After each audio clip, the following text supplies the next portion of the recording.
Welcome to Authentic Church. We're so glad you're joining us for this message. We hope it blesses you. Don't forget to hit subscribe to stay up to date with all our latest sermons. Come on, let's get into it. Fantastic. Hey, if you've been with us for the last several weeks, we've been going through the 10 Commandments. And we have reached number 10. We've made it.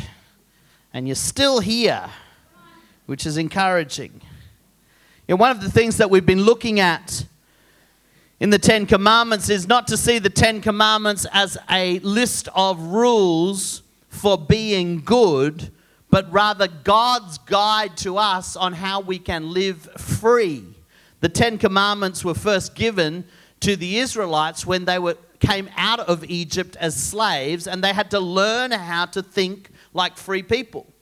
And so the 10 Commandments were not just a bunch of restrictions to make your life miserable, but they were actually to give freedom. And the best way to live in freedom, we've learned, is to learn what God wants of us and what God created us to be. God created us to bear His image, to bear His likeness in the world. And understanding the 10 Commandments helps us to bear His image well. And so today we're going to look at the final commandment, which is in Exodus 20, verse 17. And it says this: you shall not, somebody say, you shall not covet your neighbor's house. You shall not covet your neighbor's wife, or his male servant, or his female servant, his ox, or his donkey, or anything that belongs to your neighbor. You might be reading that and saying, well, I've never looked at my neighbor's donkey and wished I had it. Let me put it in language you may understand. Don't spend your life wishing you had stuff that other people have. Don't look at other people's wife or husband and say, I wish I had that husband or that wife. Don't look at their car and say, I wish I had their car or their job or their house or their kids. When we live our life wishing or desiring what other people have, the Bible teaches us that it actually leads us down a path of dissatisfaction, that if we don't keep it in check, we actually end up living a life out of sync with the way God has created us to live. What you have to understand about this commandment is this: it is not just about the attitude of desiring something that is not yours, but it is the outcomes that that desire can lead to.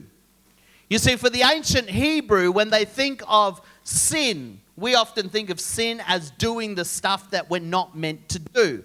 When you think of sin as an ancient Hebrew, they don't think of it as the act of doing the wrong thing. They think of it as the progression towards the act where you end up doing the wrong thing. In fact, sin has 3 levels for the ancient Hebrews. The first level is this: it's called iniquity or desire. Desire always precedes what you shouldn't be doing. Nobody ever just woke up and said, I'm going to steal a car today. Nobody just woke up and said, I'm going to commit adultery today. What happens is the progression is we start desiring in our heart something that we don't possess for ourselves. And what the ancient Hebrew rabbis would say is that if that desire remains unchecked, it leads you to the next stage, which is a decision. Before you engage in the act of sin, you have to first desire something that's not yours, and then make a decision that you're going to act on the desire. So we've got a desire, and then we've got the decision, and then you've got the final act of actually taking or engaging in the activity that you know you shouldn't be doing it. Nobody ever engaged in the wrong thing without first going through the process of desiring and then making a decision. I can say when I look back on my life, all of the times I have engaged in activities that were less than ideal for my life or less than morally right for my life, it all began with a thought that said, I want what I don't have. I'm dissatisfied with what I have. My life will be better if I have that. My life would be better if my wife was more like that. My life would be better if my car was more like that. My life would be better if my job paid me more money. When we start with a dissatisfaction of where we are at, we engage in a desire that leads us to broken relationship with God. Does anybody know what I'm talking about? You see, there's a great story in the Bible, in the Old Testament, about two brothers, Jacob and Esau. Esau was the oldest brother. And as was tradition in ancient times, the oldest brother got what was called the birthright. He got the inheritance, the main part of the inheritance from his parents. And he also got a special blessing from his father. Esau, who was a hunter, one day came in from hunting and he saw his younger brother Jacob cooking dinner.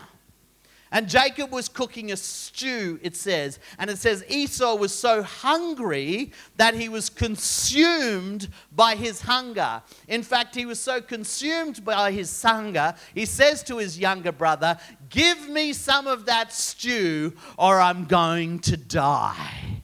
Does anybody know what that feels like? Where you desire something so much, maybe because there's an emptiness in your life, maybe because there's a deficit in your life, that you see something that you think you need and you start convincing yourself that if you don't have it, you won't be able to go on. And in this moment, Esau says, "Give me some of that. If I don't have some stew, I will die." Jacob, who was a very cunning younger brother, says, "Well, if you're really that hungry, give me your birthright and I'll give you some stew." And Esau very foolishly said, "Whatever you need, I'll give it to you. If I don't have some stew, I'm going to die." And he traded his inheritance. He traded his birthright. He traded the most important thing to him for a momentary desire. And then he gets the bowl of stew and finds out that it's nothing but beans. You know, very often in life we see something and we think it's going to make our life better. And we have this yearning and this desire to get a hold of it at whatever cost. And we would trade anything to just have that, only to find that once we get it, it leaves us empty. Once we achieve what we thought we were going to achieve, we realize that it never satisfied us in the first place. You know, there's an expression, the grass is always greener on the other side. I have found that the grass is greenest where you water it. If you want green grass in your life, if you want your life to look the way you desire, then you've got to put effort into the place you're at, not try and take what somebody else has acquired. Does anybody know what I'm talking about? You know, there's only a couple of ways that you can get rich. Did you know this? When you look at people who are rich and you say, "Oh, I wish I had more money." There's only a few ways that you can get rich. The first way is this: you can steal it. And there's a whole bunch of people that see other people's lives and they say, "I don't want to put in the hard work to get it, so I'm going to take it from someone else." You can inherit it if you don't trade it for a bowl of stew. All right? If you've got a parent that passes it on, well, sometimes you might get lucky. All right? Or you can work hard for it. And the problem is with coveting is it's usually we desire things that we don't want to put the effort in for. "Oh, I wish I had a good marriage, but I don't want to put the effort in for a good marriage." I wish I had a better job, but I don't want to put the effort in to go back to university and study to get a better job. Hello, does anybody know what I'm saying here? I wish I had more in my bank account, but I don't want to put the effort into budgeting and restricting my spending until my bank account looks a bit more like the way I would like. I'd rather everything happen right now. We live in an instant society where we can microwave popcorn and it's ready for us in 30 seconds. But everybody knows when you cook popcorn on the stove the old way, it takes a few more minutes, but it always tastes better. See, when you put in the effort, and you do the hard work to create for yourself, the results are always more satisfying. But unfortunately, what we have is we have a culture that desires now, and we desire at the expense of other people. James says this, James 4:2-3, he says, you desire, but you do not have, so you end up killing. You covet, but you cannot get what you want, so you end up fighting. You do not have because you do not ask God. There is an attitude that says, I don't need to ask God. I don't need to do it God's way. I can just get it for myself. Unfortunately, if we try and circumvent the natural order of things, if we try and circumvent the way that God has created us to be, what we end up getting is a bowl of beans. We think we're getting our life change, but we end up with emptiness. I don't know if you've ever noticed, but as I was thinking about this sermon, there's a lot of songs that revolve around the idea of coveting or desiring what other people have. If you're old enough to remember, there was a song in the 80s called Jesse's Girl. I wish that I had Jesse's girl. Where can I find a woman like that?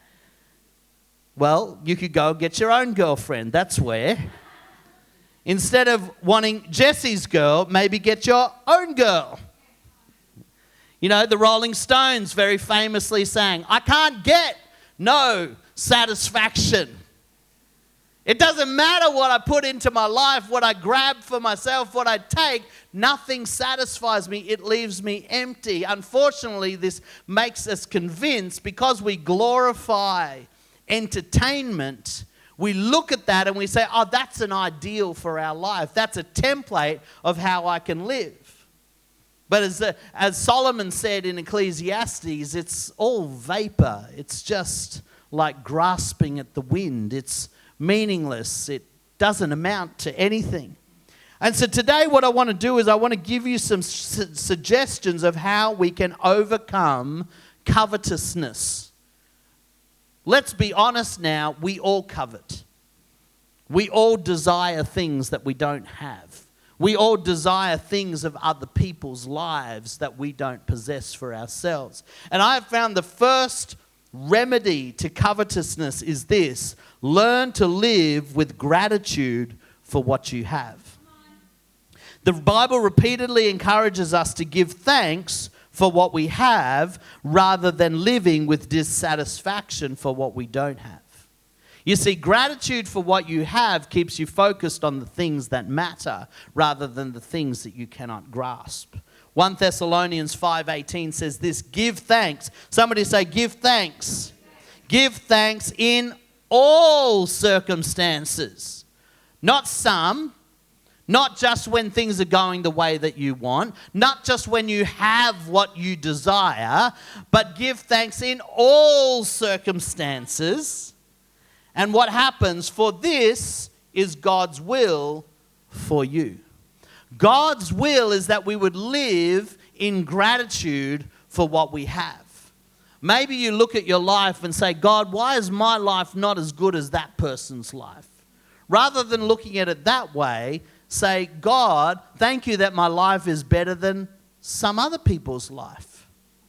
You know, I once read this, and I probably won't get it right, but it said, you know, if you're a parent and you've ever said, oh, God, these kids are driving me mad, remember there are some people that can't have children. You know, if you've ever said, I wish I had a newer car, remember there's somebody that's walking to work today. I wish I had 2 bathrooms. There are billions of people that don't even have one bathroom. And there's always a way to look at our life in either gratitude or dissatisfaction. But if we learn to live in gratitude, we won't start desiring or grasping for things that are not yet in our reach. It doesn't mean you can't work towards them. It doesn't mean you can't dream about them. But when you covet what other people have, it leads to a dissatisfaction, a comparison trap, if you like. You know, one of the worst things that has come out of social media is we're comparing our lowlights and our disappointments to everybody else's highlight reel. You know, when you look at somebody's Instagram photos, you know it's not real, right? You look at somebody's life and you say, wow, I wish my life looked like that. I wish I was sitting in a pool in Bali.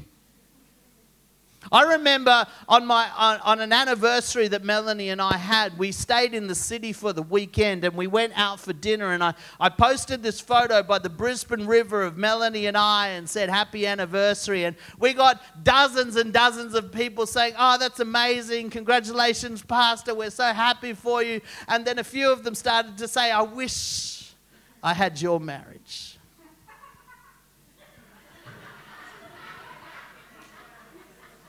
The funny thing about this is nobody realized that 5 minutes before that photo, Melanie and I had a massive fight about where we were going to eat. And what was meant to be a celebration of our marriage almost ended in a divorce.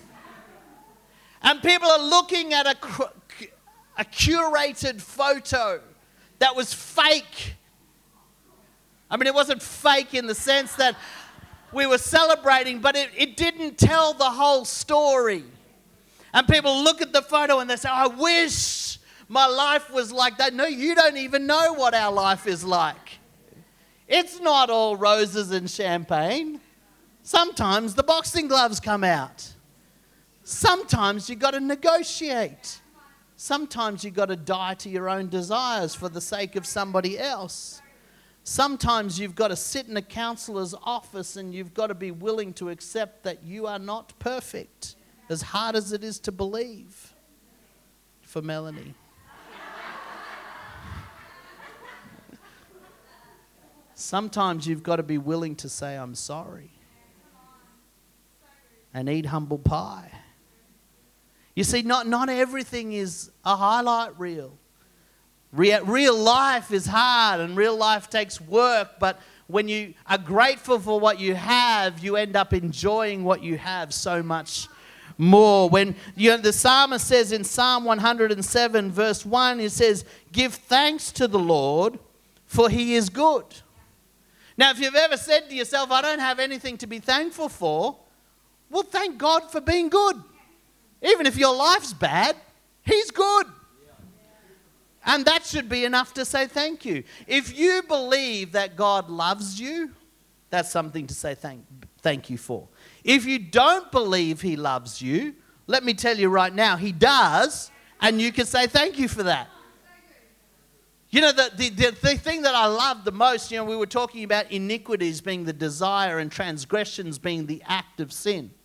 Do you know what Isaiah says? Isaiah says that he was wounded for our transgressions. He was wounded for our sin, and he was bruised for our iniquity. How good is God? How much does God love you that even the secret desires of your heart that nobody else knows about, God says, I forgive you and I still love you. That's something to be thankful for, isn't it? Give thanks to the Lord, for he is good. His love endures forever. I don't know what your perspective of God is like, but I want to say today that God loves you just the way you are. And God loves you enough to say, hey, no matter where you're at, I want to show you that life can be better with me. God's love endures forever. You know, there's another psalm that says, where can I go to escape your presence, God? Even if I made my bed in hell, you'd find me there. It's like, have you ever tried to hide from people that care about you because you're messing up your life and you're too ashamed to let everybody know, and you go and become a hermit somewhere, and you got those annoying friends that constantly ring you and they show up at your door and they knock and say, hey, where you been? I can't find. God's like that. You try and hide from God. It doesn't matter how much shame you've got. God's knocking on your door and saying, hey, where you been? I haven't seen you at church for a while. Come on, man. Come out. Come and hang out with me. God's love endures forever. Give thanks with a grateful heart. The second key to overcoming covetousness or desire for things that you don't have is to live with generosity. Once you learn how to live with gratitude, the next stage of that is to live with generosity. Learn to be more generous towards others than you are about pulling in for yourself. Hold on to the things you possess or own lightly. Jesus said this in Matthew: if anyone wants to sue you and take your shirt, give them your coat as well. If anyone forces you to go 1 mile, walk with them 2 miles. Now, there's a little bit of context to this expression, because what we don't understand is that in the time of Jesus, the Roman Empire was the most powerful empire in the world. And they had a bunch of rules that helped their society to function. And one of the things they said was, if you take somebody to court to sue them, and you're going to sue the shirt off their back, literally, right? At least leave them a coat so that they're not cold at night. So the Roman rules were compassionate enough to say, if you're going to sue somebody, at least leave them a coat so they're not destitute. Jesus says, you know what? If they're that keen on getting your shirt, give them your coat. Because what happens with generosity is generosity not only helps you to be grateful for what you have, generosity exposes greed. You don't have to say, oh, look at that person and how greedy they are. You just have to be generous. And it exposes greed. What generosity does is it keeps your heart in check. When he says, if they ask you to walk 1 mile, go with them 2. The Roman soldiers, when they would march, they were allowed to get a bystander to carry their pack for them because their packs were heavy. And so what the rules were was you can get somebody to carry your pack 1 mile, but no more than 1 mile. They didn't want their soldiers taking advantage or abusing people. Jesus says, and the Jewish people hated the Romans. And so they would carry the pack and they were spitting and kicking the dirt and cursing the soldier as they were taking the pack. Jesus says, no, don't do it like that. If they want you to carry the pack, be generous in your spirit. Offer to carry it another mile, even though you don't have to. When you learn to live with generosity, when you learn to hold on to things lightly, what happens is it prevents you from desiring the things you don't have, and it challenges your own heart and your own tendencies to collect for yourself. Jesus teaches that by giving freely, even more than we are asked, we demonstrate the abundance of God's provision in our life. I can be generous because God has given me everything I need. That's what the Bible says. That God gives me everything I need. So that when I am generous, I don't have to worry about where things are coming from. I don't have to worry if I'm going to have enough, because God is a good father who makes sure that I've always got enough. My job is to make sure that I demonstrate his love to other people by being generous. Hello, does anybody know what I'm talking about? God is my provider, and I don't have to hold on to my life lightly. So the 2 remedies of covetousness is this: learn to live with gratitude. Be thankful for everything you have. And learn to live with generosity. And what is the result of this? When you live with gratitude and generosity, it leads you to a state of contentment. Contentment is being able to say, right where I am right now, this is as good as it gets and I'm happy. I don't need more to be happy. I'm happy right now.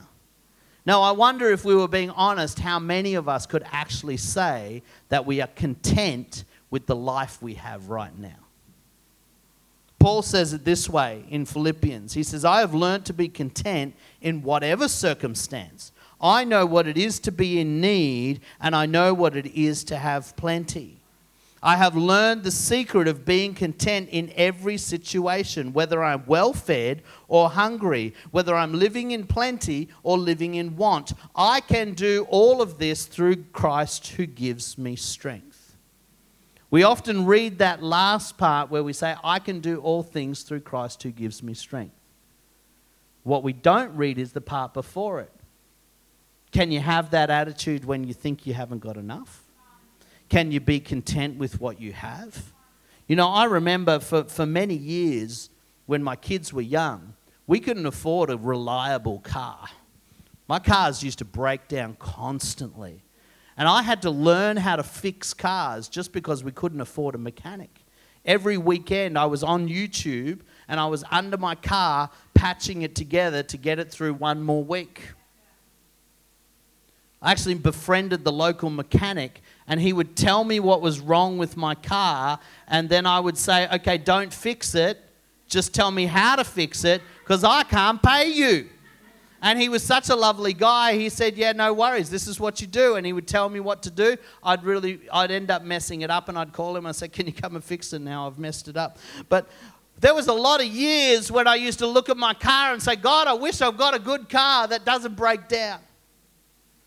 And after many years and times changed and jobs changed, and I remember the first time we bought a new car. We bought a new car and I was so excited. I was finally going to have a car that wouldn't break down, and if it did break down, it was under warranty. And I remember driving it off the lot. It was a Kia Cerato. It was fancy. And as I was driving it out of the lot, somebody drove by in a BMW 4 Series. Now, if you don't know, a BMW 4 Series is like my dream car. And I remember sitting in my brand new Kia Cerato and thinking to myself, oh, wouldn't that be nice? You know, it doesn't take much to become dissatisfied with what you have. But what Paul wants you to know is this, that if you can learn to be content when you've got nothing, you'll always be content when you have enough. See, there's a lot of people that have more than they actually need, but they're still not content. It's never enough. It doesn't matter how much money you have in the bank. If you can't be content, you'll never be happy. It doesn't matter how fancy your car gets. If you're not content with the car you've got, you'll never be happy. And so Paul wants us to learn that no matter what state we find ourselves in, we've got to learn to be content. When we are content, when we can say, God, thank you for what I do have. Thank you for the house that I do live in. Thank you for the bus that I can catch to work instead of walking. Thank you for the bicycle that I get to ride. When we learn to be content with the vehicle that He's given us, He can give us another vehicle because He knows that we'll be content with what He gives us. But if we're always complaining, if we're always dissatisfied, it doesn't matter what He gives us. We'll end up wanting more. And sadly, we live in a world where everybody wants more.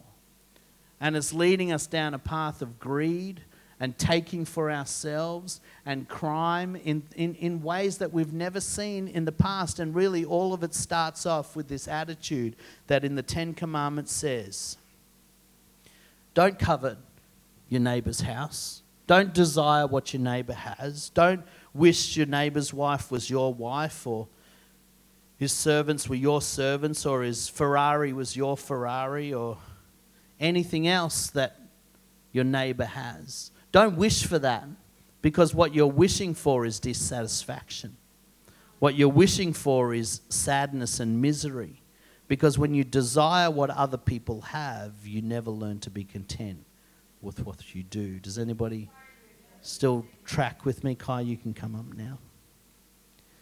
You know, I want to encourage you, if you missed some of the earlier messages on the 10 Commandments, go back and have a listen. They're on YouTube and on our podcast. But really, I think the big theme or the big idea that we've tried to share is that we were made to live free. God saved you to be free. That's what Galatians says. It's for freedom that Christ has set us free. You know, Christ can set you free in saying that you're free from sin, you're free from shame, you're free from death. But if you don't live free, it doesn't matter how free Jesus says you are. And too many of us live in bondage. We live chained up. We live in our cages of our own making. But Jesus didn't die on the cross for you to live in a cage. Jesus didn't declare you righteous for you to carry around shame. Jesus didn't say, I forgive you and I love you for you to live feeling like you are not loved. The freedom part, that's our choice. He set us free, but we have to choose to live free. When we put God first, that's the first commandment. When we put God first in our life, we begin to experience life the way it was meant to be. When we don't make other things the main point, idols, we get to experience the freedom that comes in knowing Jesus. When we remain satisfied with what we have, when we control our anger, when we stay faithful to the people that we're committed to, when we honor our parents, even though if they've treated us badly, we still honor the God image in them. When we treat others the way that we want to be treated or the way that God would treat them, that's a thought. Because sometimes we don't treat ourselves very well. If we treat others the way God would treat them, we start to live free. You know, at the beginning of his ministry, Jesus stood up in a synagogue that was like the church for Jewish people. And he said, the Spirit of the Lord is upon me to declare sight for the blind, to declare broken hearts mended, to declare the captives set free, to declare the year of the Lord's favor. The year of the Lord's favor was a Jewish way of saying all your debts have been cancelled. God doesn't hold any debts against you anymore. God's not holding your mistakes against you. God's not saying you're not good enough. God's not saying you have to work your way into his good graces. He's saying, I love you and I want you to live free. And the only thing required of us is to say yes. Is to say yes. And keep saying yes until it moves from here to here. Because you can be told and you can know, but to actually know and understand and to live, that's when it transforms our life. Thanks so much for joining us. We hope you were blessed by this sermon. If you got something out of it, don't forget to give us a thumbs up or share it with a friend, and make sure you hit subscribe to stay up to date with all our latest messages. To give to the work of Authentic Church or to learn more about getting connected, you can follow the links in our description. See you next time.